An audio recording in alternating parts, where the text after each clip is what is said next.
Ants keeps on rubbing his knees. His overalls are faded. On one knee a serge patch cut out of a pair of Sunday pants wore iron slick. No man mislikes it more than me, he says. A fellow's got to guess ahead now and then, I say, but come long and short, it won't be no harm done neither way. She'll want to get started right off, he says. It's far enough to Jefferson at best. But the road is good now, I say. It's fixing to rain tonight, too. His folks buries at New Hope, too, not 3 miles away. But it's just like him to marry a woman born a day's hard ride away and have her die on him. He looks out over the land, rubbing his knees. No man so mislikes it, he says. They'll get back in plenty of time, I say. I wouldn't worry none. It means $3, he says. Might be it won't be no need for them to rush back no way, I says. I hope it. She's a-going, he says. Her mind is set on it. It's a hard life on women for a fact. Some women. I mind my mammy lived to be 70 and more. Worked every day, rain or shine. Never a sick day since her last chap was born, until one day she kind of looked around her. And then she went and taken that lace-trimmed nightgown she had had for 45 years and never wore out of the chest, and put it on and lay down on the bed and pulled the covers up and shut her eyes. You all will have to look out for Pa the best you can, she said. I'm tired. Ants rubs his hand on his knees. The Lord giveth, he says. We can hear Cash a-hammering and a-sawing beyond the corner. It's true. Never a truer breath was ever breathed. The Lord giveth, I say. That boy comes up the hill. He is carrying a fish nigh as long as he is. He slings it to the ground and grunts hard and spits over his shoulder just like a man, done nigh as long as he is. What's that, I say, a hog? Where did you get it? Down to the bridge, he says. He turns it over, the underside caked over with dust where it's wet, the eye coated over, humped under the dirt. Are you aiming to leave it laying there? Ant says. I aim to show it to Ma, Vardaman says. He looks toward the door. We can hear the talking coming on the draft. Cash, too, knocking and hammering at the boards. There's company in there, he says. Just my folks, I say. They'd enjoy to see it, too. He says nothing, watching the door. Then he looks down at the fish laying in the dust. He turns it over with his foot and prods at the eye bump with his toe, gouging at it. Ants is looking out over the land. Vardaman looks at Ants's face, then at the door. He turns, going toward the corner of the house, when Ants called him without looking around. You clean that fish, Ants says. Vardaman stops. Why can't you Adele clean it, he says. You clean that fish, Ants says. Oh, Paul, Vardaman says. You clean it, Ants says. He don't look around. Vardaman comes back and picks up the fish. It slides out of his hand, smearing wet dirt onto him, and flops down, dirtying itself again, gap-mouthed, goggle-eyed, hiding into the dust like it was ashamed of being dead, like it was in a hurry to get back hid again. Vardaman cusses it. He cusses it like a grown man standing astraddle of it. Ants don't look around. Vardaman picks it up again. He goes on around the house, toting it in both arms like an armful of wood, it overlapping him at both ends, head and tail, darn nigh big as he is. Ant's wrists dangle out of his sleeves. I never seen him with a shirt on that looked like it was his in all my life. They all look like Jewel might have give him his old ones. Not Jewel, though. He's long arm, even if he is spending. Except for the lack of sweat. You could tell there ain't been nobody else's but Ant's that way without no mistake. His eyes look like pieces of burnt-out cinder fixed in his face, looking out over the land. When the shadow touches the steps, he says, it's 5 o'clock. Just as I get up, Cora comes to the door and says it's time to go on. Ants reaches for his shoes. Now, Mr. Bundren, Cora says, don't you get up now. He puts his shoes on, stomping into them, like he does everything, like he is hoping all the time he really can't do it and can quit trying to. When we go up the hall, we can hear them clumping on the floor like they was iron shoes. He comes toward the door where she is, blinking his eyes, kind of looking ahead of himself before he sees, like he is hoping to find her sitting up in a chair maybe, or maybe sweeping, and looks into the door in that surprised way like he looks in and finds her still in bed every time, and dear Adele still a-fanning her with the fan. He stands there like he don't aim to move again or nothing else. Well, I reckon we better get on, Cora says. I got to feed the chickens. It's fixing to rain, too. Clouds don't lie. The cotton making every day and the Lord sends. That'll be something else for him. Cash is still trimming at the boards. If there's a thing we can do, Cora says. Ants will let us know, I say. Ants don't look at us. He looks around, blinking in that surprised way, like he had wore himself down, being surprised, and was even surprised at that. If Cash just works that careful on my barn, I told Aunt it likely won't be no need, I say. I so hope it. Her mind is set on it, he says. I reckon she's bound to go. Comes to all of us, Cora says. Let the Lord comfort you.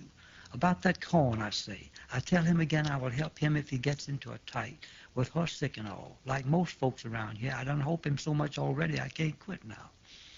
I aim to get to it today, he says. Seems like I can't get my mind on nothing.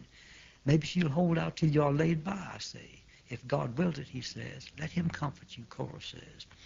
If Cash just works that careful on my barn. He looks up as we pass. Don't reckon I'll get to you this week, he says. Tain't no rush, I say, whenever you get around to it. We get into the wagon. Cora sets the cake box on her lap. It's fixing to rain show. I don't know what he'll do, Cora says. I just don't know. Poor Aunt, I say. She kept him at work for 30-odd years. I reckon she is tired. And I reckon she'll be behind him for 30 years more, Kate says. Or if it ain't her, he'll get another one before cotton picking. I reckon Cash and Doll can get married now, Eula says. That poor boy, Cora says, that poor little tyke. What about Jewel, Kate says. He can too, Eula says. Huh, Kate says. I reckon he will. I reckon so. I reckon there's more gals than one around here that don't want to see Jewel tied down. Well, they don't need to worry. Why, Kate, Cora says. The wagon begins to rattle. The poor little tyke, Cora says. It's fixing to rain this night. Yes, sir. A rattling wagon is mighty dry weather for a bird cell. But that'll be cured. It will for a fact. She ought to take them cakes after she said she would, Kate says. Paul stands beside the bed. From behind his leg, Vardaman peers, with his round head and his eyes round, and his mouth beginning to open. She looks at Paul. All her failing life appears to drain into her eyes, urgent, irremediable. It's Jewel she wants, Dewdell says. Why, Addie, Paul says, him and Doll went to make one more load. They thought there was time, that you would wait for them, and that $3 and all. He stoops, laying his hand on hers. For a while yet she looks at him without reproach, without anything at all, as if her eyes alone to listen to the irrevocable cessation of his voice. Then she raises herself, who has not moved in 10 days. Dewdell leans down, trying to press her back. Ma, she says, Ma. She is looking out the window, at Cash stooping steadily at the board in the fading light, laboring on toward darkness and into it, as though the stroking of the saw illumined its own motion, board and saw engendered. You, Cash, she shouts, her voice harsh, strong, and unimpaired. You, Cash. He looks up at the gaunt face framed by the window in the twilight. It is a composite picture of all time since he was a child. He drops the saw and lifts the board for her to see, watching the window in which her face has not moved. He drags a second plank into position and slants the two of them into their final juxtaposition, gesturing toward the one jet on the ground, shaping with his empty hand in pantomime the finished box. For a while she still looks down at him from the composite picture, neither with censure nor approbation. Then the face disappears. She lies back and turns her head without so much as glancing at Paul. She looks at Vardaman, her eyes, the life in them rushing suddenly upon them. The two flames glare up for a steady instant. Then they go out as though someone had lain down and blown upon them. Ma, Dewdell says, Ma, leaning above the bed, her hands lifted a little, the fan still moving like it was for 10 days, she begins to keen. Her voice is strong, young, tremulous and clear, wrapped with its own timbre and volume, the fan still moving steadily up and down, whispering the useless air. Then she flings herself across Addie Bunyan's knees, clutching her, shaking her with the furious strength of the young, before sprawling suddenly across the handful of rotten bones that Addie Bunyan left, jarring the whole bed into a chattering sibilance of mattress shucks. Her arms outflung and the fan in one hand still, beating with expiring breath into the quilt. From behind Paul's leg, Vardaman peers, his mouth full open and all color draining from his face into his mouth, as though he has by some means fleshed his own teeth in himself, sucking. He begins to move slowly backward from the bed, his eyes round, his pale face fading into the dust like a piece of paper pasted on a failing wall, and so out the door. Paul leans above the bed in the twilight, his humped silhouette partaking of that owl-like quality of a wry-feathered, disgruntled outrage, within which lurks a wisdom too profound or too inert for even thought. Darn them boys, he says. Jewel, I say. Overhead the day drives level and gray, hiding the sun by a flight of gray spears. In the rain the mules smoke a little, splash yellow with mud, the off one clinging in sliding lunges to the side of the road above the ditch. The tilted lumber gleams dull yellow, water-soaked and heavy as lead, tilted at a steep angle into the ditch above the broken wheel. Above the shallow spokes and above Jewel's ankle, a runnel of yellow water, neither earth nor water swirls, curving with the yellow road, neither of earth nor water, down the hill, dissolving into a streaming mass of dark green, neither of earth nor sky. Jewel, I say. Cash comes to the door, carrying the saw. Paul stands beside the bed, humped, his arms dangling. He turns his head, his shabby profile, his chin collapsing slowly as he wakes the snuff against his gum. She's gone, Cash says. She's taken and left us, Paul says. Cash does not look at him. How now are you done, Paul says. Cash does not answer. He enters carrying the saw. I reckon you better get at it, Paul says. You'll have to do the best you can with them boys gone off that away. Cash looks down at her face. He is not listening to Paul at all. He does not approach the bed. He stops in the middle of the floor, the saw against his leg, his sweating arms powdered lightly with sawdust, his face composed. If you get in a tight, maybe some of them will get here tomorrow and help you, Paul says. Vernon could. Cash is not listening. He is looking down at her peaceful, rigid face fading into the dusk as though darkness were a precursor of the ultimate earth, until at last the face seems to float detached upon it, lightly as the reflection of a dead leaf. There's Christians enough to help you, Paul says. Cash is not listening.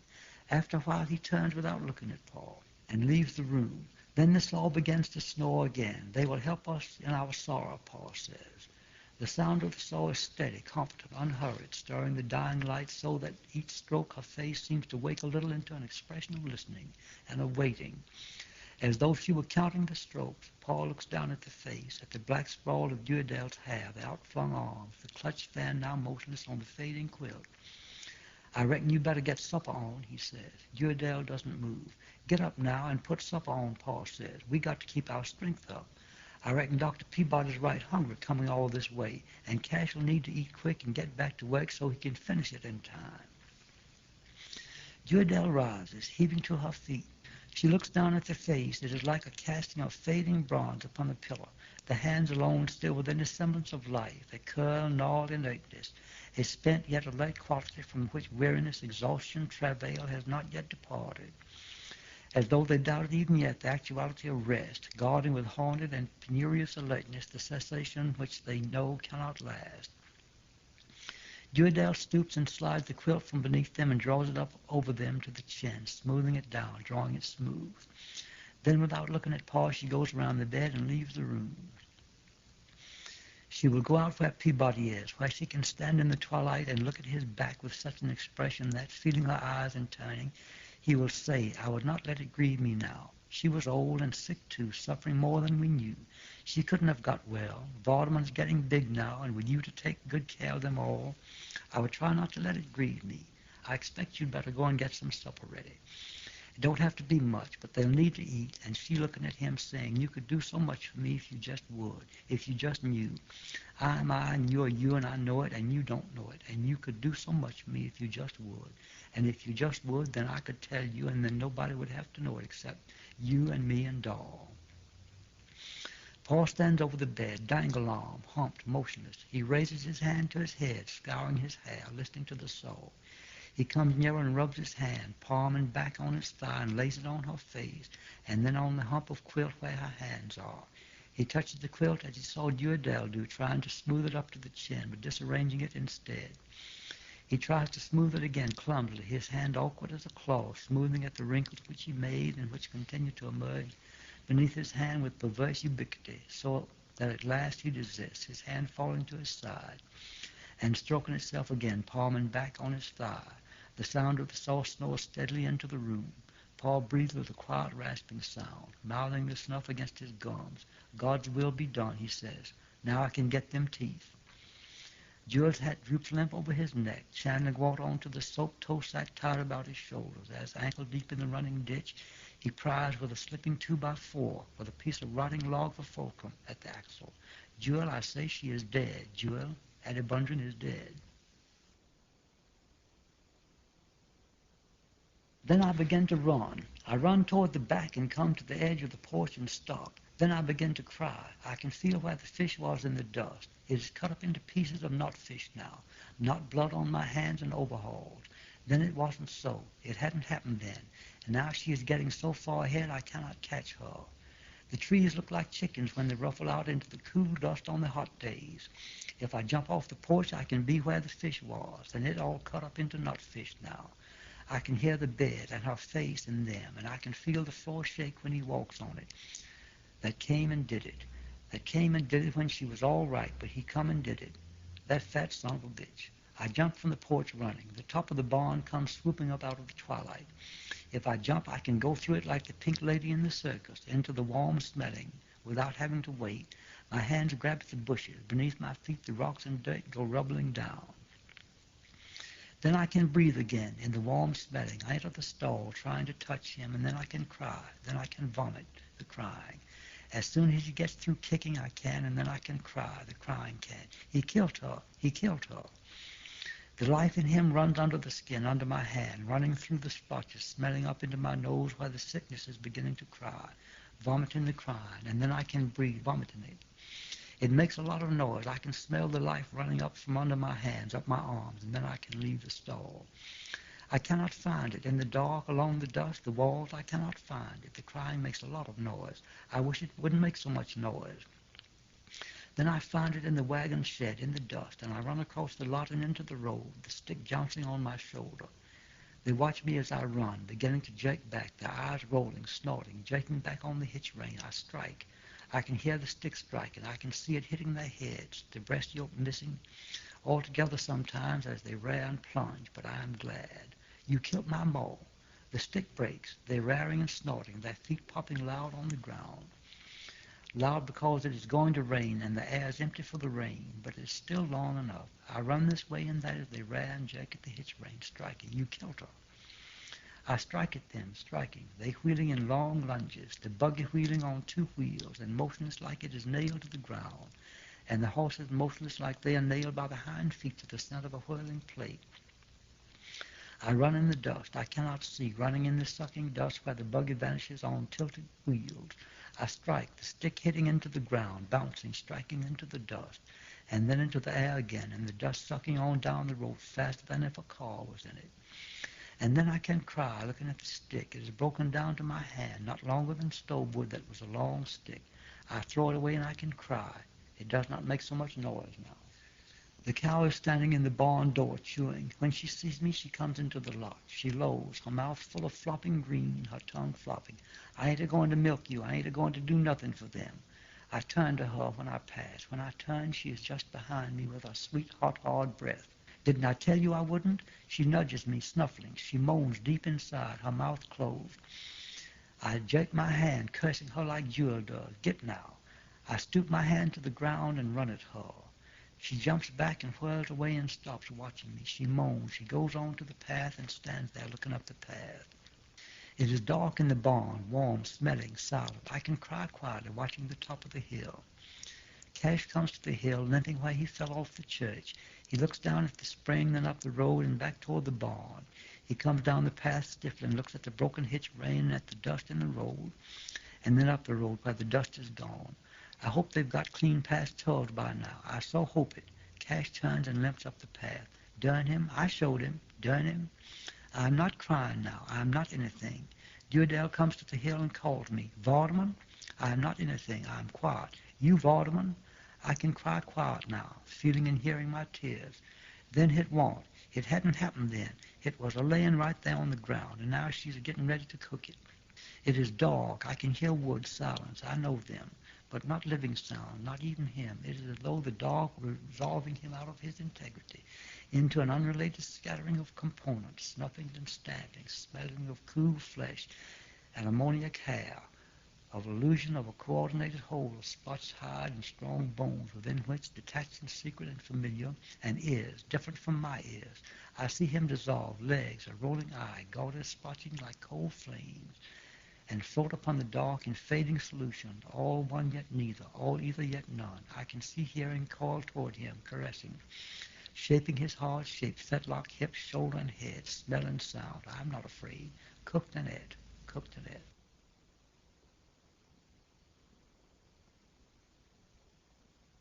When they get it finished, they are going to put her in it, and then for a long time I couldn't say it. I saw the dog stand up and go whirling away, and I said, "Are you going to nail her up in it, Cash? Cash? Cash?"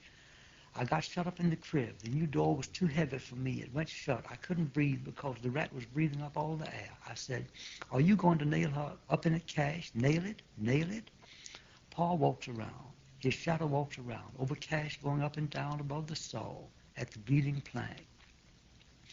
Dewdell said we will get some bananas. The train is behind the glass, red on the track. When it runs, the track shines on and off. Pa said flour and sugar and coffee cost so much. Because I'm a country boy, because boys in town, bicycles. Why do flour and sugar and coffee cost so much when he is a country boy? Wouldn't you rather have some bananas instead? Bananas are gone, eaten, gone. When it runs on the track, shines again. Why ain't I a town boy, Paul? I said. God made me. I did not say to God to make me in the country. If he can make the train, why can't he make them all in town? Because flour and sugar and coffee. Wouldn't you rather have bananas? He walks around. His shadow walks around. It was not her. I was there looking. I saw. I thought it was her, but it was not. It was not my mother. She went away when the other one laid down in her bed and drew the quilt up. She went away. Did she go as far as town? She went further than town. Did all those rabbits and possums go further than town? God made the rabbits and possums. He made the train. Why must he make a different place for them to go if she is just like the rabbit? Paul walks around. His shadow does. The saw sounds like it is asleep. And so if Cash nails the box up, she is not a rabbit. And so if she is not a rabbit, I couldn't breathe in the crib, and Cash is going to nail it up. And so if she lets him, it is not her. I know. I was there. I saw when it did not be her. I saw. They think it is, and Cash is going to nail it up. It was not her because it was laying right yonder in the dirt, and now it's all chopped up. I chopped it up. It's laying in the kitchen in the bleeding pan, waiting to be cooked and ate. Then it wasn't, and she was, and now it is, and she wasn't. And tomorrow it will be cooked and ate, and she will be him and Paul and Cash and Dewdell, and there won't be anything in the box, and so she can breathe. It was laying right yonder on the ground. I can get Vernon. He was there, and he's seen it. With both of us it would be, and then it will not be.